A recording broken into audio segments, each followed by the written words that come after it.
What do you mean the W.A.D.E concept's back? I'm the one that decides when the W.A.D.E concept is back. No new studio. Okay, what? Show me. What the?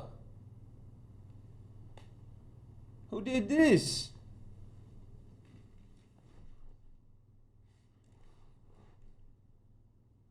The hell is... Yo!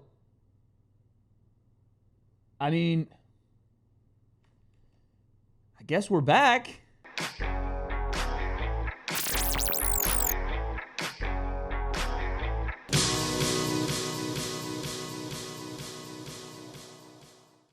What is going on, guys? Welcome back to the W.A.D.E Concept Podcast. God dang, it feels good saying that again. It has been way too long. Not W.A.D.E, too long. Way too long. And as you guys can see, we have a brand new setup. We're in a brand new location, a brand new feel to this podcast. So it's going to keep the same old qualities, myself on screen, you guys, the community. But we're going to be talking about some new subjects. As you can see, I have an oddly placed football here behind me. I got the old faithful here, the W.A.D.E concept sign, the proper 12, the Kelsey mug, and the fathead W.A.D.E. So we are back, man. I know I do this all the time. You guys can see this on the channel. I do these big elaborate like, oh, I'm back, and then I just leave the channel. I'm really trying to make this thing work this time. And with that being said, I think that it's just going to take commitment, more commitment on my part, like being completely transparent. I haven't committed to this like I've said I should and like I want to. But this time I really want to dive deep into this and continue this podcast. It's my baby. It's how I started my journey into multimedia was this podcast. You guys can see my first video on here, so I want to keep with it. And it's a little different. We're in recorded right now. We're recording these. We're going to be doing some live stream stuff still because that's how I got my start, and that's where I want to stay in some cases. But I do want to record some of these. So for right now, we're going to try to get this on schedule to come out either Monday nights or Tuesday mornings. And we're going to have like a full week's worth of content from one recording, I think, is what we're going to try to do. So we'll see how it goes. But yes, ladies and gentlemen, the W.A.D.E concept is back. And if you don't know what it means yet, if you guys are like, what is this W.A.D.E concept? Who is this nerd in front of me with his football like he ever played? I did play, but you know what I'm saying. What does the W.A.D.E concept mean? Well, it's my name. My name's W.A.D.E. But you have those little periods there, making this an acronym, meaning we are debating everything when it comes to sports. And we used to just be an MMA channel, but we are debating everything. That's why I got the football as kind of a symbolization there. A little bit of basketball as well, but I mean, the greatest have said it in shorter words, and I'm going to say it right now. We're back. So let's get into it. Okay, guys. So today is September 28th, 2020. It's my little brother's birthday. I gotta make sure I text him and call him and say happy birthday. Shout out to my little brother Reese, turning the big 2-0 today. It's crazy, man. It's crazy. Life is flying by. I remember being 8 years old when that kid was born. You understand? Just like, or about to be 8 years old when that kid was born. And all of a sudden now he's a beast playing some college baseball, doing his thing. Obviously, 2020 has rocked us all. But happy birthday, Reese. I love you to death, big man, and hopefully you can get out here to California soon. Anyway, okay, so news this weekend. So, guys, we have a bunch of sports going on at one time. It's a great time for sports. Sports have come back before a lot of businesses have. And, again, 2020 has been one of those years where things have just it's been weird. You don't really know how the schedules are going to go. You don't know who's in business, who's not. You don't know when things are coming back. And us sports fans, we've been very fortunate to have sports come back. Some semblance of normalcy, some small resemblance of what normal used to be. We have that in the form of football, college and professional. I think here on the W.A.D.E concept, we're going to focus mostly on collegiate football. We have the NBA. The finals are here, ladies and gentlemen. The NBA finals are here. We're going to get to that in just a second. And we have the UFC, which basically kind of led the charge on sports coming back. They were the first ones to go. They were the first ones to, and to be fair, the UFC has a little bit of a different protocol. They don't have to necessarily have 53 plus people on a same team, staff, player doctors all tested at once and making sure that, and both sides of that, so multiply it times 2. But they were the first to go, and they've done things somewhat correctly and done it pretty efficiently to the point where they've been going since, I don't even know, March, consistently. So they were the most prepared for this. Shout out to Dana White for that. And we're going to talk some UFC 253. We're going to talk some Conor McGregor because you guys already know Conor's my guy, but there's some weird stuff going on with him and Dana at the moment. But we're going to talk about all that. But first, we are going to talk about the NBA Finals. The NBA Finals are here, ladies and gentlemen. The Los Angeles Lakers, led by LeBron James and Anthony Davis, have made their return, albeit in a weird season. Again, we're going to have to talk about it. They're in the NBA bubble in Orlando. Fun fact, I've worked in some of the facilities that they're playing in right now when I used to live in Orlando. It's a weird year, but they've taken the challenge and they've made it back. Your representatives from the Western Conference, the Los Angeles Lakers, they're taking on a former team of LeBron James. Some would say a blast from the past. The hottest team from the 305. We're talking about the Miami Heat. That's right. The Lakers and Heat going at it in the NBA Finals. This is an interesting matchup. It's been one of those things since the bubble started where nothing's guaranteed. You saw the Denver Nuggets take out half of the Western Conference by themselves, even on their road to the playoffs. And then once they got to the playoffs, coming back from down 3-1 twice.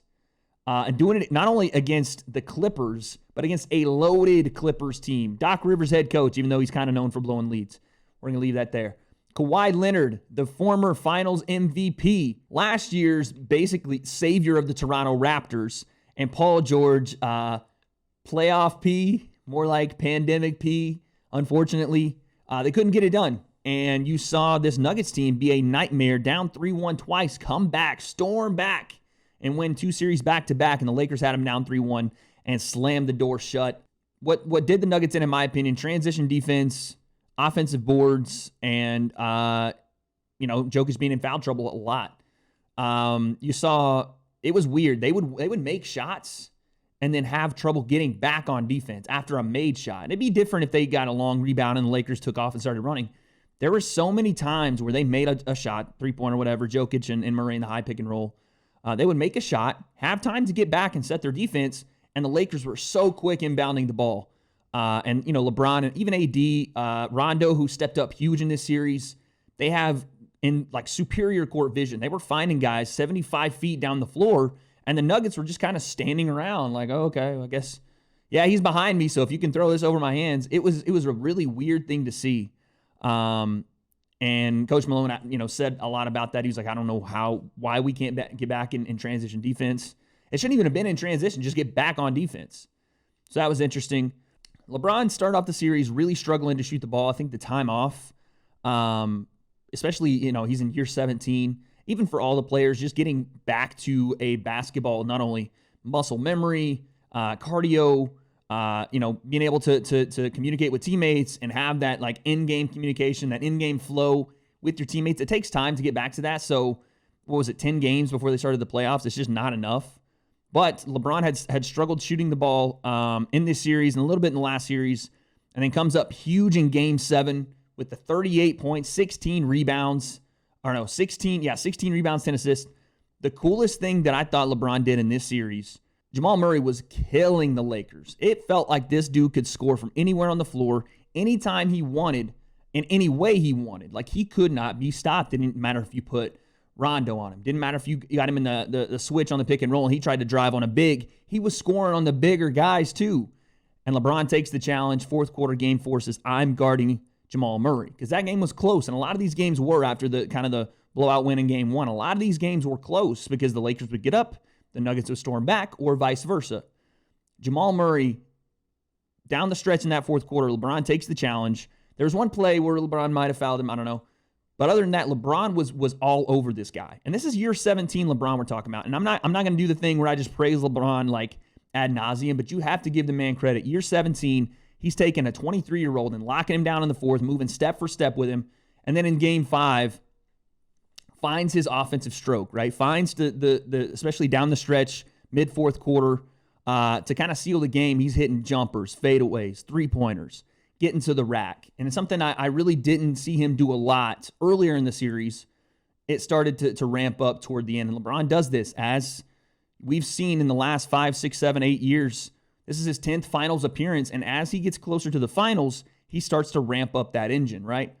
But I'd be remiss if I just made this a LeBron fest, because to be quite honest, we're talking about the Los Angeles Lakers, and we can't leave out Anthony Davis, who hits a huge game winner in game 2.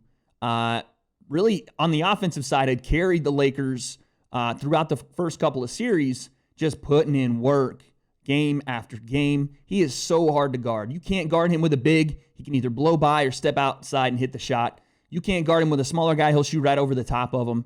He is such a matchup nightmare, and this is going to be something we talk about with this Heat roster. He is so hard to guard on the offensive end. Now, to be fair, if you can work a little bit on the defensive end, if you could get somebody like Adebayo to work him a little bit on the boards and make him a little tired on the defensive side, maybe that offensive repertoire isn't as effective. But watching him in that series, the Nuggets just didn't have an answer for Anthony Davis. They did not at any point. And he was challenged by a lot of people in the media talking about he didn't have a killer instinct, or he needed to get a little nastier. He needed to have a little bit more of that, give me the ball in crunch time and I'm going to do my thing. And he showed it in game 2, step back 3 for the W. In the Laker Black Mamba jerseys, by the way, clutch. So Anthony Davis was a huge, huge factor in this series. Obviously, there were some other guys that stepped up. You saw Dwight Howard just bullying Jokic in the post, grabbing board after board. It seemed like on the offensive side, if there was a close board to be grabbed, Dwight Howard, especially in early in the games, was coming down with that, pestering Jokic, frustrating him, just finding ways to get little chip shots in there to make him know he's there. Like, you're not just going to drive the basket. You're not just going to take jumpers over my head. You're going to feel that if you come in here. And then, in my opinion, one of the unspoken saviors of this Laker team has been a healthy Rondo. You're talking about a guy that people forget is one of the best point guards in this modern era, in my opinion. We watched him with the Celtics. I got my best friend's a huge Celtics fan. So we used to watch a lot of Celtics games at his house, and Rondo was doing things with that big 3 back then that almost made him up. They started calling him the Big 4, him, Ray Allen, Paul Pierce, KG, because Rondo was such a good facilitator of the ball. He understood where he needed to get the ball to, who he needed to get the ball to. Ray Allen on the wing, Paul Pierce at the elbow, KG at the elbow, downside block. Like, they had the ball in their spots when they needed it. And then Rondo on the defensive side, just a pest, man. You saw that in this series. He was picking up guys 75 feet from the basket. He was stripping Jamal Murray over and over. I think it was game 3, even though the Nuggets went on to win that game. He was stripping him over and over in the half-court set. Just coming up, poking the ball out from behind, finding ways to catch him in a mid-dribble and steal the ball. He had like 3 or 4 steals back-to-back, and that wasn't just in that game. He was the commander when LeBron is not on the floor. It was Rajon Rondo. So you find out that these guys are playing to a level that we really haven't. I mean, we haven't seen Dwight play to this level in a while. He looks healthy. He's getting off the floor quicker. Rondo now healthy as well. He's playing fast. He's commanding the offense when LeBron's not even on the floor. And sometimes when LeBron's on the floor and he wants to play off the ball, he's not bringing the ball up as the point guard. Rondo is in good space for that. So all those things put together, you see a Lakers team that's very dangerous and a hard matchup for a lot of people. Now, I think to the detriment of that, and we'll talk about the Heat in a second, is the fact that if LeBron's not on the floor, there's only 1 or 2 guys that can facilitate or score the ball for themselves. Like, I'm seeing Rajon Rondo shoot threes right now. I don't know how big of a fan I am of that. He made a couple. To be fair, he made some big shots, but he can facilitate the ball. But who can get their own shot outside of Anthony Davis? Kyle Kuzma has been kind of a no-show when it comes to the offensive side. He takes some questionable shots here and there. Danny Green driving to the rack and throwing up floaters that clang off the iron. I'm not a big fan of. And he's streaky too. He's hot in some cases, and he gets really cold. Caruso is a good driver of the basketball, but sometimes gets a little out of control as well. He's great defensively. He's played really well. But there's not like that third guy. KCP has played okay.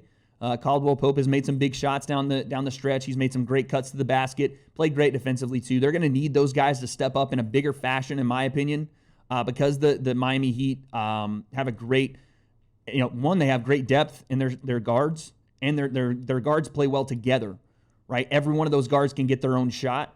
So I think it's going to be an interesting kind of matchup there. I think that's where the matchup is. The Lakers guards versus the Heat guards. So I want to see where that third scoring option, we've been talking about it all year. I think everybody's been talking about it all year.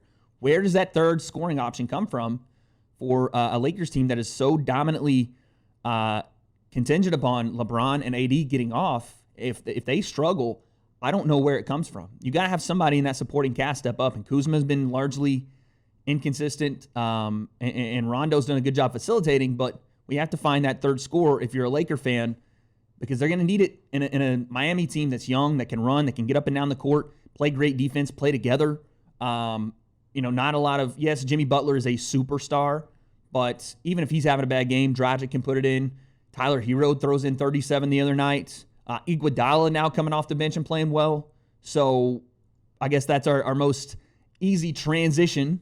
So let's talk about the Miami Heat, man. A team that, again, almost mirrored the Nuggets in a lot of cases. I don't want to say no one, but they didn't get a lot of looks coming into the playoff bubble as far as them actually getting to the finals. It was largely looked at as the Bucks being there or the Celtics being there, right? And here come the Heat. They play together. They talk. They are unselfish as all hell. I mean, I'm looking at numbers here in the playoffs. The scoring line from this team, granted, and the Lakers, by the way, you have AD at 28 a game, LeBron at 26 a game, everybody else basically at 10 or lower. The Miami Heat, you have it, Adebayo's at 18, Butler's at 20, Dragic at 20, Hero's at 16, Crowder's at 12, Duncan Robinson's at 11, and these guys can shoot the lights out. Robinson on the perimeter. Jay Crowder's shot has gotten better from the perimeter. Tyler Hero is a bucket. He said it himself. This fool's a bucket. Now, he played at Kentucky. You know what I'm saying? I'll let that slide because this kid can flat out play. And at 16 and a half a game, he can go off at any moment. Dragic can get his own shot. He's a great facilitator as well. They pass the ball so fluidly. Jimmy Butler, an elbow jumper, turnaround fader. He works in that post to mid-post, mid-range area really, really well. And again, we know he plays great defense as well. This series, we're really going to see how far this young Heat team can go without that just super dominant, give him the ball every single time if they need to. They don't have a LeBron James. They don't have an Anthony Davis. But to be quite frank, I don't think they want that. The way they're playing right now, I don't think they need that. They play so well collectively. Adebayo at the rim as a flat-out superior rim protector, and they play great in the passing lanes. Jimmy Butler obviously been known for his defense, been a dog on the defensive side. Everybody else playing really well as well. And now Iguodala is starting to have his resurgence as well. You know, Iguodala, I think, is late 30s now. But we know that in the Golden State series, he played LeBron, I wouldn't say fairly well, but he played him well enough to win the finals MVP that year. I think it was 2016, I don't remember, 2015, 2016. Whatever year it was, I think it was 2015. LeBron was Kyrie and Kevin Love less and was going off for like 37 a game, but he was also taking like 30 shots a game. But anyway, this finals, I think, will come down to, like I said, the guard play from both teams. I think we're going to see how well the Lakers guards can hold up against this trio, this three-headed monster of Dragic, Hero, and Jimmy Butler, because they're going to need to at least subdue them and hold them at bay. The Lakers have to get boards. They struggled to get boards against a Nuggets team that was without Jokic for a good period of a few of those games. He was not in with foul trouble, and they still struggled to get boards.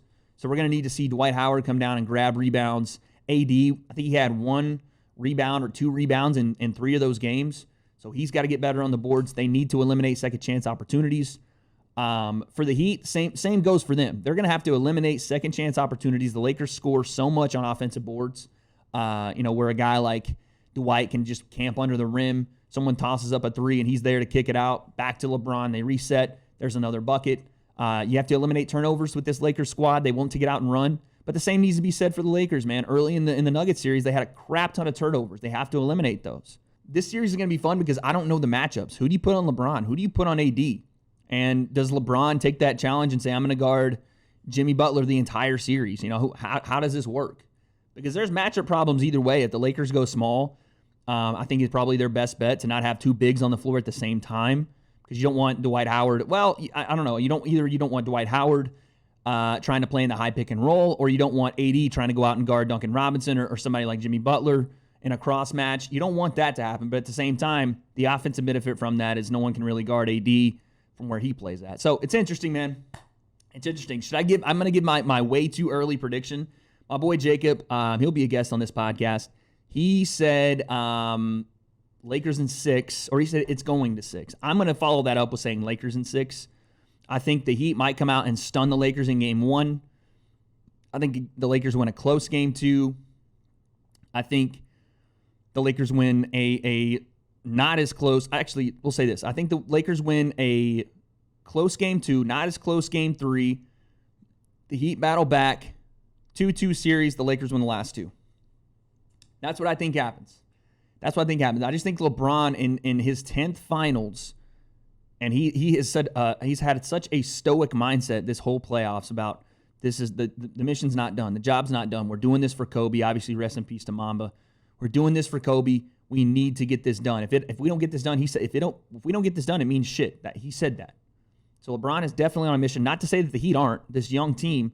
And Eric Spoelstra, obviously coaching LeBron for years in Miami, he knows that LeBron likes to do. To be fair, we've got enough footage on LeBron. We know what LeBron likes to do, where he likes to get to on the court. So it's going to be an interesting series. I'm very much looking forward to it. And we're going to break it all down here at the W.A.D.E Concept Podcast. This feels good, man. This feels really good to do some other sports other than MMA. And we're going to talk MMA. But I'm such a big fan of other sports, basketball, football. I don't know. I like it. All right. Well, speaking of, let's talk about the UFC, man. Let's talk about the UFC. Holy shit. We're back, man. We're back. Let me throw some fucking... boy, still got the hands. Okay. By the way, don't send your hospital bills my way. That you sign a contract. Anyway, so just coming off the heels of UFC 253, guys. I've been away for a little bit, but in the time I've been gone, it's been more of the same in the MMA sphere. There's been a lot of movement. There's been a lot of chaos. And when I say more of the same, this is how MMA works. There is chaos abound, movement, headlines, different fights, people pulling out of fights, people getting inserted in fights. And last week, we saw the culmination of one of the biggest moves in recent memory, Jon Jones moving to the heavyweight division, officially relinquishing his light heavyweight belt. And we saw the matchup that I don't know if we necessarily thought we would see about 7-8 months ago. We thought it might have been Jon and Jan Blachowicz, but now we get Dominic Reyes and Jan Blachowicz, two of the most deserving at the light heavyweight division. I think everybody would agree.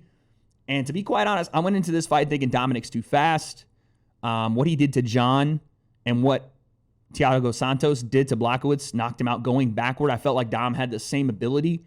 His ability to move laterally and attack you moving backward. It's very hard to do. It's very hard to hit guys when you attack backward. There's only a few guys that have mastered that skill. Izzy, Dom obviously has a little bit of that. Thiago Santos does a great job. Conor McGregor does a great job of this. High-level strikers can find a way to hurt you going backward. That's dangerous, man, because you usually want to get a guy on his heels, push him into the cage, and batter him on the cage. Those guys can usually make you pay for it, and Jan has paid for it before, catching a left hook on his way in and getting put out. But Jan, 37 years old, that Polish power, man. Everybody talks about this Polish power. He sat Corey Anderson down with it. Dominic came in, and I thought it was going to be Dom's athleticism versus the Polish power. Jan Blachowicz' raw ability to put you down with one shot. Dom, I've seen put people down. I've seen him put Chris Weidman down with a shot. It's light heavyweight, so everyone can get put down with one shot. But we did truly see the Polish power, man. Jan Blachowicz comes out and he's battering Dominic Reyes first round, big body kick, snapping him in there. So much so the welt start already. I mean, it looked like Dom had been through a car crash. I'm not sure if there's broken ribs there, but we do know that after those nasty body shots from Jan Blachowicz, he comes up top, straight right, breaks the nose of Dominic Reyes, and that was that. At that point, it was pretty much all she wrote. Dom just didn't look the same. He didn't look like he pulled the trigger as much. He was on the back foot. And again, he didn't come out and attack Jan Blachowicz like he did Jon Jones. And I heard Chael Sonnen talk about this, and he was talking about the mindset of someone that's been 5 rounds and been excruciatingly exhausted, and how that warps your mind. If you have to go back there, do you decide I need to prepare myself to go back there and I'm going to be less aggressive in the start of the fight to get there, or am I going to go all out and go through it and push myself to that point where I don't know if I'm going to make it, but I need to it's a mindset thing that I have to keep myself in this fight. And in shorter terms, I guess Chael was saying that basically Dominic Reyes had experienced pure exhaustion against Jon Jones, going 5 rounds, the full 5 against the highest level competitor. He had to have been exhausted. And whether you want to think this or not, subconsciously, you probably in your mind go, you know what? If I can make that a little bit easier on myself in rounds 4 and 5 and try to be more explosive, more competitive, and not get to that point, because one, they say, and this is in all sports, but it really shines in MMA, that cardio or fatigue makes a coward of us all. I don't think these fighters are necessarily afraid of being knocked out, afraid of being choked, afraid of being submitted, or even beaten. But I think more than anything, these fighters, boxers, anything, they're afraid of getting tired, because then you are compromised. Then you know you can't do anything about it, right? These guys are the highest level of hand-to-hand combat. They can protect themselves in pretty much any situation, but fatigue sets in and it doesn't allow you to physically do those things. That's when the fear sets in. That's when the anxiety and the worry sets in for these guys.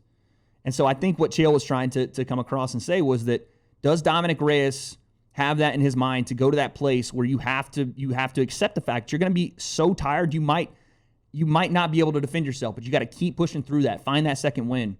And I'm not going to go so deep into it that I think that's what happened. I think Dom was just hesitant to pull the trigger. I mean, Jan Blachowicz walked him down. It's not like Dom didn't hit him, but Jan Blachowicz just came forward and established that dominance early, took center of the octagon, big body kicks, and he just wasn't letting Dom get off. Dom needs space. These high-level strikers, they need space to be able to work, whether it's combination punches, being able to move around, slide, find different angles. Dom's so good at that, and Jan just wasn't letting it happen, cutting off the cage, finding ways to keep Dom, behind that black line. And if you watch fights, there's a little mini octagon black line, and once fighters are behind that line, it's really tough for them to move around, slide out, and create angles. And Jan Blachowicz did a good job, and he puts Dominic down in the second round, gets the TKO victory. 37 years old, man. It's hard not to feel good for Jan Blachowicz. They asked him after the fight what he wants. He said John Jones, which I think is interesting. I'd like to see it, but at the same time, John's not at light heavyweight anymore, so he might be better suited to, I don't know. I don't know who you call out. I mean, yeah, it'd be cool to see it. I don't know if John would be down for it. He said on Twitter, should I go back down? But we know John just trolls on Twitter, so I don't know.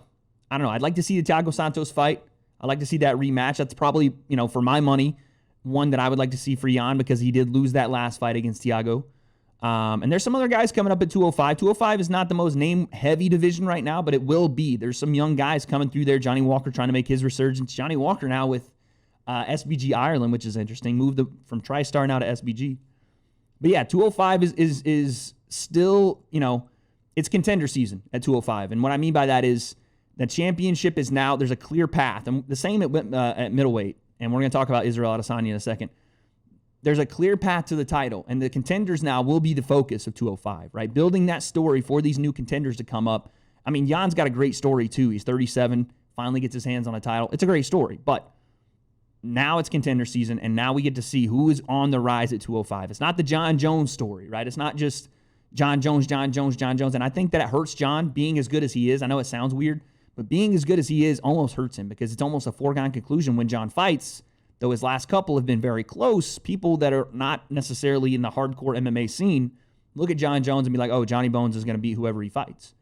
And they'd be right, but there's more close matchups for John. I mean, a heavyweight, we don't know, but there are now more, and I think it's better for him to be out of the light heavyweight division, moving up to heavyweight and taking on these bigger challenges, Francis Ngannou, Stipe Miocic.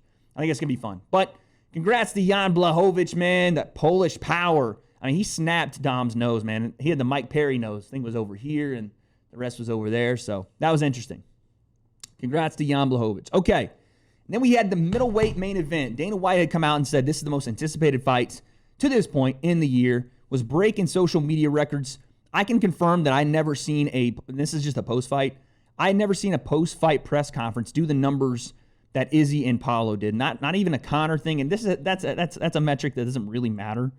But it was like 200K concurrent viewers on the post-fight press conference as Izzy was talking. So that's a small increment, and I don't know if that's really, indicative of anything as far as Izzy as a draw. But as far as Dana White was saying, these face-offs were some of the highest on social they'd ever seen.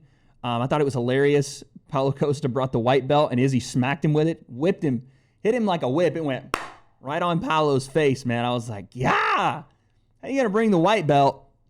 Izzy clowned you with it. And then Izzy clowned himself with the crane kick stance. I don't know. Anyway, where he didn't clown himself was in the octagon on fight night, man. Holy shit. Israel Adesanya comes out first round, and we're waiting on this clash of styles, right? We're waiting on Paulo Costa to come forward like he does to everyone and bully them, right? Like get in their face, throw big power shots. And this was a little bit of the narrative going in was that Paulo Costa was the power and Israel was the precision, but Israel had more knockouts than Paulo to this point. So I would say Israel was the power and the precision, and maybe Paulo Costa was the pressure. That's what I would think. That's how I would have built this, but you can't really build around pressure. Like, it was a great build by the UFC, but it was kind of, the narrative was wrong. Izzy had way more knockouts, the precision, the speed, the power. And we saw in the first round, he had a clear game plan. Paulo Costa was very patient, almost to a fault. And a lot of people have pointed this out, that he was, very stagnant, more gamesmanship in the first round. I think he thought Israel was going to come out and talk to him, right? I think he thought that this whole thing, from the press conference to the build-up to this whole thing, them talking back and forth, it was going to be one of those things where Paulo could just talk his way into range and then fire off big shots. Whereas Israel was focused, man, and he had a game plan. He started eating up that lead leg for Paulo Costa. On the outside leg, the low calf kick, which is a staple now in MMA, he was eating Paulo's leg up. And again, to Paulo's credit, he was taking him, but he was just, he was doing a lot of bravado, right? He was like, oh, that doesn't hurt. That, like, slapping his leg. It's like, that doesn't hurt. Come here, come here. And Izzy said this in the post-fight press conference. He's like, all these guys do this to me. Like, I'm just going to stand in front of them and let them hit me. He's like, Paulo just kept going, come here, come here. Fight me, come here. But what Izzy is trying to illustrate is that Paulo couldn't get to Izzy, so he was trying to bait Izzy into coming into his range. Because if Paulo runs in on Izzy, and we saw this a couple times, he would rush in, throw a body kick to get close, and Izzy would make him pay.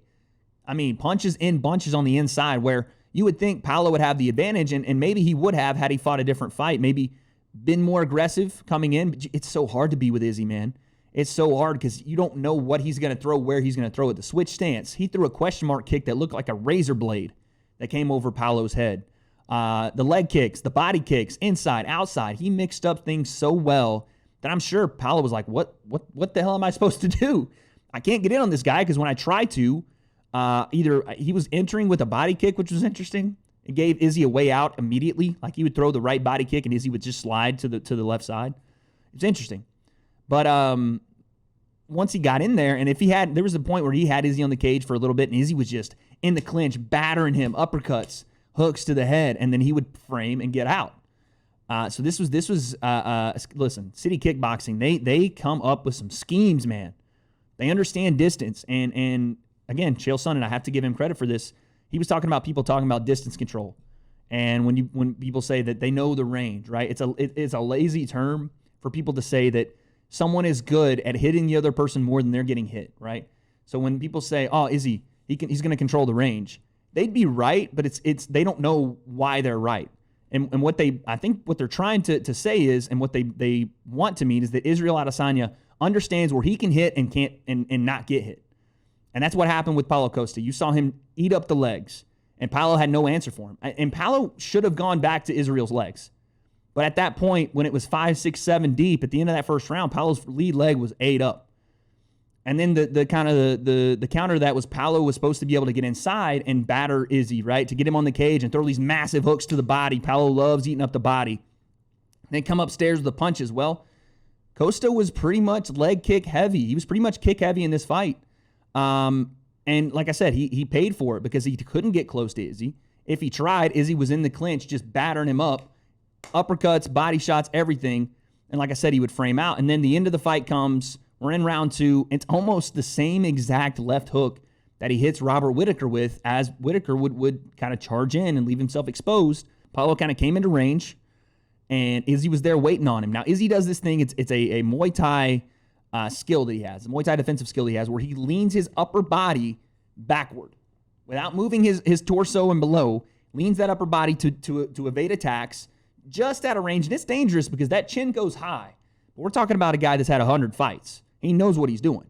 So he pulls that chin just out of range to make you think not only is he out of range, but that you can't get hit. You come closer into range, and now he's ready to let off. And sure enough, he hits a right hook, and Paulo turns his head as if the right hook, like to kind of slip the right hook. And when he does, Izzy comes across and hits him with the left hook on the temple of, I guess, his left side, which is something you rarely see. He catches him on the temple of his left side. Again, the punch itself looked like the one that he threw against Robert Whittaker, but he hit him on the left side of the temple, and Paulo Costa falls. Izzy follows up and gets the W. I thought it was hilarious. He humps him after the fight. Izzy, listen, he says this about himself. He's 31. He says he looks 26 and he acts 12. That was definitely a 12-year-old move. Gives him the 2 humps and gets up, and it was. I mean, you got to give Izzy credit. Stroke game was A1. Stroke game was A1. Pause. But he gets the W, and man, he looks as impressive as ever. He barely got touched in that fight. Paulo really had no answer for the leg kicks, and then Izzy came upstairs with a nasty head kick that kind of started that sequence toward the end of the fight. Catches Paulo on the brim. He was bleeding pretty bad. Yeah, man, it's really hard to see somebody that's going to match up with Israel Adesanya. Maybe Jared Cannonier, and he talked about that in the post-fight interview. He said, listen, Jared Cannonier's the guy I want if he gets through Robert Whittaker. That's coming up in a little bit. I want Jared Cannonier, and we've been talking on this channel. I know I've been off for a little bit. We've been big fans of Jared Cannonier. The guy possesses crazy power, super crisp technique, good takedown defense. I don't know if he's as fast as Izzy. I don't know if he has as many weapons as Izzy. But man, that guy can crack. But we're gonna see. This could be the Jared Cannonier fight. Could look a lot like this. I don't think he'll be as hesitant as Paulo was, as kind of like gamesmanship as Paulo was in this fight. I think Paulo waited a little too long to get going, because if he was afraid of the 5 rounds and the same thing we're kind of talking about with Dominic gassing and not being able to get off because he's so big for 185. If he was afraid of that, you would at least think he would hang out around okay. You're not going to get as many shots on Izzy, but you can't hang out in there and just let him tag you up with that lead leg over and over, because now you're down on the cards and he's taking away your power foot. So it's like, or your balance foot, I should say. So it's tough. It's tough for Paulo. He'll be back though, man. He's so young. He's only got 1 loss. It's his first loss in his career. He'll be back. But I'm excited to see what goes down with this Robert Whittaker, Jared Cannonier fight. Listen, 185, just like we talked about with light heavyweight, it's contender season. It is contender season. So I'm excited to see what that's going, or where that's going, I should say, because you have Darren Till, who just lost a somewhat close fight to Robert Whittaker. Jack Hermansson's there. Like I said, Kelvin Gastelum's still around. Obviously, Jared Cannonier's right there. Chris Weidman maybe is somebody you might want to keep an eye on in that division. He's definitely a matchup problem for a lot of these big strikers. Yoel Romero, I have no idea what he's doing. I would say Yoel should go to 205, but that's just me. So yeah, 185, it's contender season. It's more just line him up for Israel Adesanya and watch him fall, man. He is one of the best striking talents of our generation. If not, he is making a lightning bolt toward the best middleweight of all time in the UFC. And I know that's almost blasphemous to say with as many defenses as Anderson Silva had, but this man is taking out contenders left and right. He's undefeated at 20-0. He beat Anderson Silva. He's on his way. If this happens, we see 2 or 3 more of these, we could be calling for the best middleweight ever. I mean, 23-0, and he defends everything. Then we're talking about possibly a John Jones fight, which please count me in for that. And his coach is talking about even Stipe. What the hell is going on? Can anybody beat this man? We're going to see, but I'm very interested in it. And Israel Adesanya, man, you just watch him. He's so crisp. Everything is so effortless. He understands the little things, right? And this is in any sport. You understand the little things, the big things that people catch, the things that people are like, wow.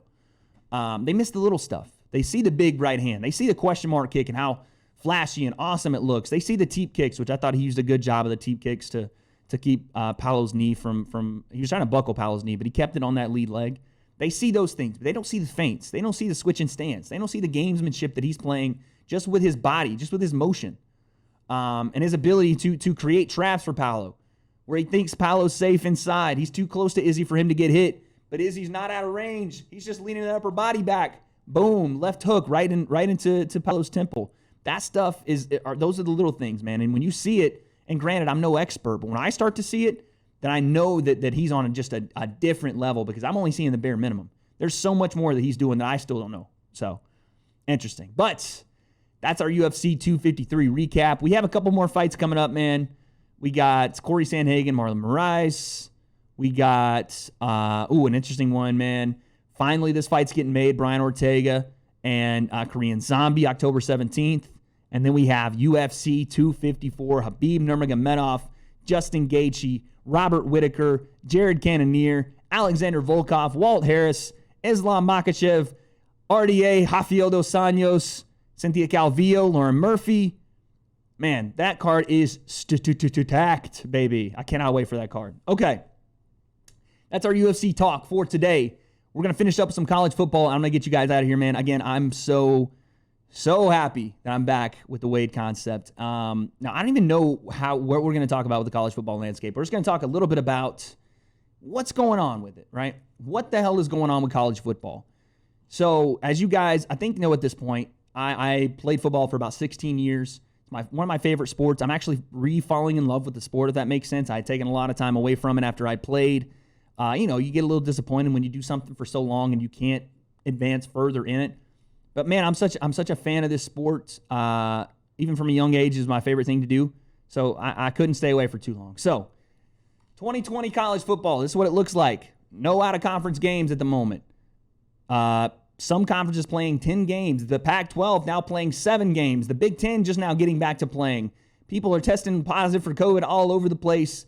We're trying to make it work. There are some conferences that allow fans in the stands. There are some that don't. There's like 20,000 people in the stands, but they're all right next to each other, so I don't know how that's social distancing, but that's neither here nor there, man. I'm just glad that college football is back. I think we've been really blessed as sports fans to be able to have college football back. So, last week, college football was opening week for the SEC. I'm from Tennessee. I'm a Tennessee homer. I can't even lie to you guys. I am a University of Tennessee homer, and we'll probably be doing some live streams of Tennessee football games here at the W.A.D.E concept, so you guys can look forward to that. I get pretty animated when Tennessee's playing. I'm a big fan. I'm from Knoxville. That's my team. That's who I've grown up knowing. I'm a Tennessee football encyclopedia from the 90s to the 2000s and late 2010s. Recently, I'm getting back with the program, I'm getting back with it. So, this Saturday, and I think this is indicative of a lot of 2020 college football, I'm going to sum this up by saying we are going to see a lot more interesting games. And I don't mean that to say we're going to see a lot of great football on display. And to be fair, there's going to be great football. But we're not going to see teams as polished as we would in other years, and that should be obvious. You don't even get to scrimmage. Barely get through a camp. There's not a lot of repetitions that these teams have coming into the season. They said Tennessee didn't even scrimmage once during their training camp. They only had a couple of weeks of training camp before they got into the season this year. So we're going to see a lot more competitive football. We're going to see a lot of interesting football, but we're not necessarily going to see as good of teams as we would had there been a full training camp, full summer workouts, all that stuff. We're just going to see a lot more just craziness, I guess, is what you could say. And that's kind of what happened Saturday, man. Upset Saturday in the college football landscape. College football was on for about 2 weeks now. I wanted to wait until the SEC started back because that's my conference where I've been a fan of for forever. But we have some teams emerging, man. A couple of the storylines we have to talk about. Oklahoma, the number 3 team in college football, gets upset by Kansas State at home. Kansas State coming off a loss, by the way, to Arkansas State.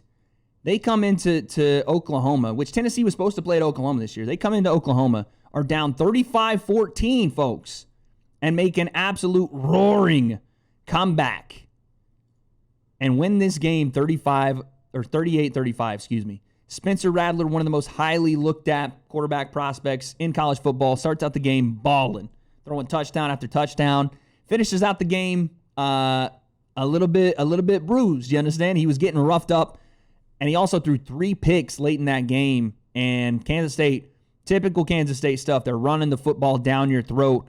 Skylar Thompson, the quarterback for Kansas State, has 9 carries, only 10 yards, but he has 3 touchdowns. And the goal line formation, they give this kid the rock, and he says, I'm going to take it and bang my head on the goalpost, coach. Get out of my way. So a huge upset, and you're going to see more of this, guys. You are going to see a lot of this. Texas barely survives Texas Tech at home. Down 14 with 5 minutes left. They make a roaring comeback, and they win a 63-56 game in overtime, man. Again, another very close game, which otherwise probably wouldn't be looked at as such a close game. And then one of the biggest stories this week, The defending national champion LSU Tigers, they lose at home to the Mississippi State Bulldogs, led in his first year there by Mike Leach. Now, this is a big, I don't want to say source of controversy, but a source of discussion in the college football landscape. Would the air raid work in the SEC? For years, man, people in the SEC, we're on our high horse a little bit. No, that ain't working here. Too good a defense, too good of athletes. And to be fair, LSU does, or would have in a normal season, had some really good athletes on the defensive side. But some guys opted out. Some guys were injured. There was one of their best players got hospitalized. And that's no excuse, because Mississippi State comes in. And again, some of these teams look so good for not having any repetitions, or at least not as many as they would have. They are clicking on all cylinders on that offensive side, man. This KJ Costello kid is throwing the ball all over the mat. Throws for 36 completions for 623 yards, 5 touchdowns on a defending national champion LSU Tigers defense. How many times have you ever seen that happen to an LSU defense? LSU tried to battle back, man, but it was just too much. They could not stop this Mississippi State offense. Mike Leach doing his thing down in Starkville, man. Doing his thing. I got to say, I've been wanting for a very long time, even as a Tennessee fan, I would want it for a very long time for Mike Leach to come to the SEC. There was talks of him actually coming to Tennessee at one point. He has this way, man, of utilizing the I don't want to say West Coast offense, but they just throw the ball over the field deep. They find pockets and windows. They find underneath crossing routes. They run these underneath crossing routes all the time. It's like an option route for everything they run. And they do a really good job too. This is missed a lot with Mike Leach offense. They do a really good job of getting the ball out quick and letting receivers block downfield. They'll throw a 5-yard crossing pattern. They got 2 receivers on that side, almost used as, okay, wait, he caught the ball. Cool, let's go block. And they take that ththing up the sideline. That's a 25, 30-yard touchdown, So that it's interesting. It's interesting to see that. You saw Georgia struggle a little bit with the Arkansas Razorbacks to start the game. They ended up pulling that one out, 37-10 victory. Miami looks crazy good. De'Aaron King, transfer from Houston, is slinging the rock. That's obviously an early Heisman candidate, is De'Aaron King. He looked great. Florida State still in rebuild mode, man. They will come back. Alabama looked great as well. Texas A&M struggles with Vanderbilt a little bit. They moved the ball up and down the field, just could not score as much. Same with Vanderbilt. And then we have my Tennessee Volunteers. Woo!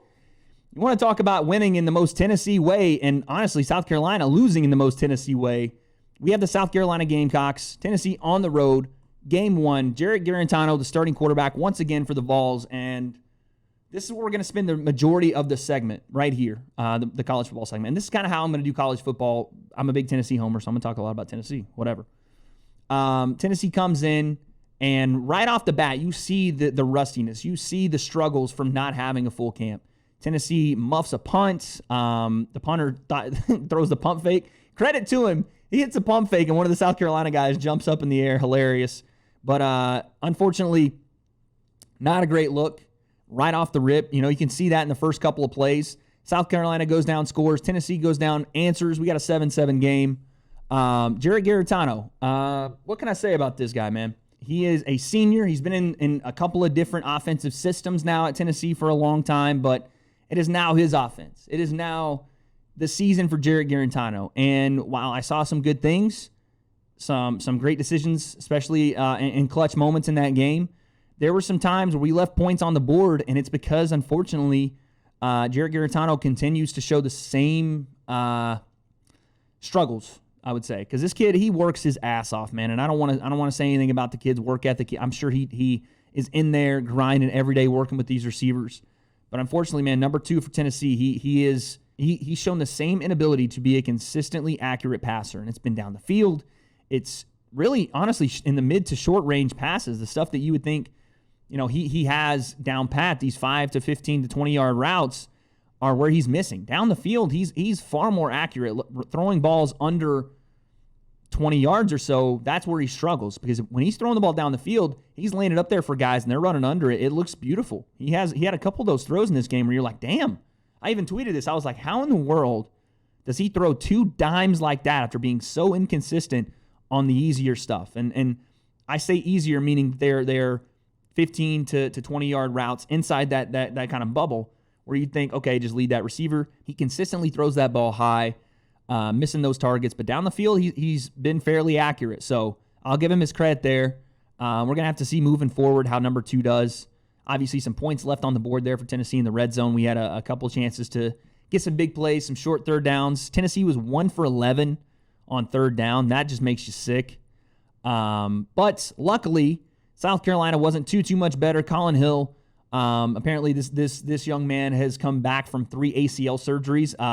First off, how are you even still walking at this point? You got to give props to that young man. Listen, the guy that almost killed us, this Shi Smith individual here, number 13, the go-to receiver on the night, goes for 10 receptions, 140 yards. He was killing us. And it was the simple stuff, man. It was the simple stuff. It was the man coverage, slant over the middle, or it was the cover 2, I should say. What looked to be cover 2, Henry To'o goes to bump, and a receiver gets inside. It was over the middle. They continued to kill us all night. Short routes, slants, some kind of seam routes from the tight end. Little cross-the-face stuff down the middle was killing us all night. But in the end, and by the way, shout out to Henry To'o, one of the coolest interceptions. Finally, we had a big play on the defensive side. Intercepts a pass from Colin Hill, and it was to Shi Smith. He picks up Shi Smith, Undertaker freaking choke slams him into the ground and takes it for 6. One of the best plays in the game. But toward the end of the game, this thing got close, man. South Carolina made a huge comeback in the third quarter. This game was at 31-27. Tennessee punting with about, a minute left, a minute 30 left, something like that. Punting to South Carolina. And us Tennessee fans, for us, it's okay. Here we go. This is how it happens. We play well pretty much the entire first half. Into the third quarter, we're up 21-7. And South Carolina is going to come back and break our hearts. Well, South Carolina pulled to Tennessee, and we punt it. There's 2 or 3 South Carolina Gamecocks in the area. The ball's rolling. Apparently, there's no Peter call. The ball hits one of the South Carolina players on the leg. Tennessee recovers, knees it from there. Tennessee gets out of South Carolina with the 31-27 W. Your Tennessee Volunteers pick up the first win of the season. I think the Tennessee Volunteers right now lead the nation, as crazy as this sounds, with a 7-game winning streak. Huh? Let's go, baby. The Vols leading the nation. 7 wins in a row, dating back to last year, obviously. But listen, this program, man, us Tennessee fans, we've been begging, clamoring for just some return to semblance, and not even the greatest, even though obviously we like to be the greatest. We just want to get back to that 1990s, early 2000s powerhouse that we were. And Jeremy Pruitt, give this man credit that he just got an extension through, I think, 2022 or 2025. I don't know. Give him his credit. He is finding ways to get guys, not only in recruiting, but develop those guys. Alontae Taylor looked so good last night as just a enforcer on the defensive side, a guy that year to year has looked better. And almost really every position that we had year to year has looked better. Ty Chandler last night. Eric Gray, when he was in the game. Velus Jones Jr., he made a massive impact on this game. He had a couple of great plays down the middle, some nice runs around the end. That kid's going to be very, very good. Ramel Keaton had some great plays on the outside. Brandon Johnson had a great catch and run. Josh Palmer with one as well. He caught the big deep ball. Guys are getting better year to year. If we can get the quarterback situation figured out, if we can figure out the most important part of any football team, and that's the quarterback position, Tennessee will be a team to reckon with in the SEC this year. They have it, man. Defensively, I saw some holes that I didn't necessarily like. I think they can shore those up. They have players in the right spot. On the D-line, their front four, we're getting to the quarterback consistently. I think that Tennessee can make some noise here in the SEC, but we got to shore up the quarterback position. If that's going to be Garantano, it's just got to be more consistent. That's really all it's going to have to come down to, is him being more consistent. But I'm excited, man. This is crazy. We're back. The W.A.D.E concept is back, folks. Yeah, like I said, a busy week in sports. We're going to be doing this once, if not twice a week, so that I can get you guys some updated content.